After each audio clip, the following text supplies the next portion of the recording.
ओम नमो भगवते वासुदेवाय। एकादशी के व्रत का हमारे सनातन हिंदू धर्म में विशेष महत्व है। हर महीने में 2 बार एकादशी पड़ती है, एक शुक्ल पक्ष में और एक कृष्ण पक्ष में। हर एकादशी व्रत का अलग अलग महत्व होता है। मार्गशीर्ष मास की कृष्ण पक्ष की एकादशी को उत्पन्ना एकादशी के नाम से जाना जाता है। इस दिन विधि विधान से भगवान विष्णु की पूजा अर्चना की जाती है। एकादशी का व्रत रखने से मृत्यु के बाद सद्गति प्राप्त होती है और इस जन्म में सभी पापों का नाश हो जाता है। एकादशी का व्रत रखने से पहले उसके नियमों के बारे में जानना बेहद जरूरी है। व्रत के नियमों को निष्ठा और श्रद्धा से पालन करना चाहिए। व्रत के नियमों का निष्ठा और श्रद्धा से पालन करने के बाद ही व्रत का पूरा फल मिलता है। एकादशी का व्रत 10वीं तिथि के शाम सूर्यास्त के बाद से ही शुरू हो जाता है और एकादशी का व्रत 12वीं तिथि पर समाप्त होता है। इसलिए उत्पन्ना एकादशी के व्रत के दौरान व्रत नियम का विशेष ध्यान रखना जरूरी है। 10वीं तिथि पर सूर्यास्त से पहले भोजन कर लें। इस दिन तामसिक भोजन से परहेज करें और सात्विक और हल्का आहार लें। इसके साथ ही जो भक्तगण एकादशी का व्रत शुरू करना चाहते हैं वे उत्पन्ना एकादशी से व्रत की शुरुआत कर सकते हैं। तो आइए जानते हैं उत्पन्ना एकादशी का शुभ मुहूर्त।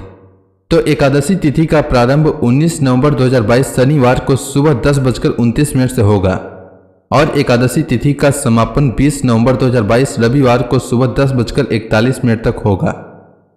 उत्पन्ना एकादशी 20 नवंबर रविवार के दिन पड़ रही है, तो उत्पन्ना एकादशी का व्रत 20 नवंबर को रखा जाएगा और 21 नवंबर को सूर्योदय के बाद व्रत का पारण किया जाएगा।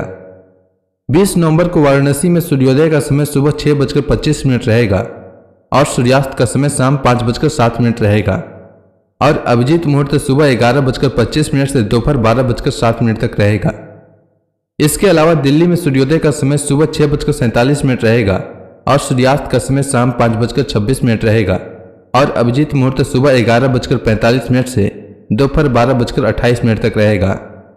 इसके अलावा पारण का समय 21 नवंबर को वाराणसी में सुबह 6:19 से सुबह 8:29 तक रहेगा और दिल्ली में पारण का समय सुबह 6:48 से सुबह 8:56 तक रहेगा। इसके अलावा अन्य शहरों में 21 नवंबर को पारण का समय क्या रहेगा आप स्क्रीन पर देख सकते हैं। अब आइए जानते हैं उत्पन्ना एकादशी की पूजा विधि के बारे में। तो उत्पन्ना एकादशी व्रत के दिन यानी 20 नवंबर को सूर्योदय से पूर्व उठ जाएं और स्नान आदि करने के बाद व्रत का संकल्प लें। संकल्प करते समय कहें कि हे जगत के पालनहार भगवान विष्णु, आज मैं एकादशी का व्रत कर रहा हूं, मेरा यह व्रत निर्विघ्न पूरा हो जाए, इसकी कृपा प्रदान करें। फिर मंदिर में भगवान विष्णु जी के आगे घी का दीपक जलाएं, फल फूल आदि से पूजन करें और उत्पन्ना एकादशी पर पूरे दिन उपवास रखकर श्री हरि का स्मरण करें। इसके बाद 12वीं तिथि को सुबह जल्दी उठकर स्नान करने के बाद भगवान विष्णु की पूजा करें। इसके बाद गरीबों को या ब्राह्मणों को दान दक्षिणा दें। उसके बाद एकादशी व्रत का पारण करें। पारण करते वक्त पारण के भोजन का विशेष ध्यान रखें। पारण का भोजन सात्विक होना चाहिए। पारण के भोजन में प्याज और लहसुन का प्रयोग बिल्कुल भी नहीं होना चाहिए।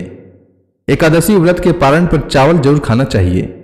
एकादशी व्रत के दिन चावल खाना मना होता है, लेकिन द्वादशी के दिन चावल खाना उत्तम माना जाता है।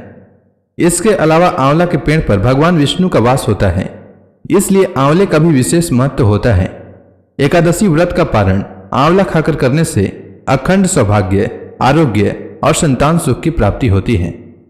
उम्मीद है आपको उत्पन्ना एकादशी व्रत से जुड़ी जानकारी अच्छी लगी होगी। अगर आपको यह वीडियो अच्छी लगी हो तो इस वीडियो को लाइक करें, साथ ही इसे अपने दोस्तों में शेयर करें। धन्यवाद।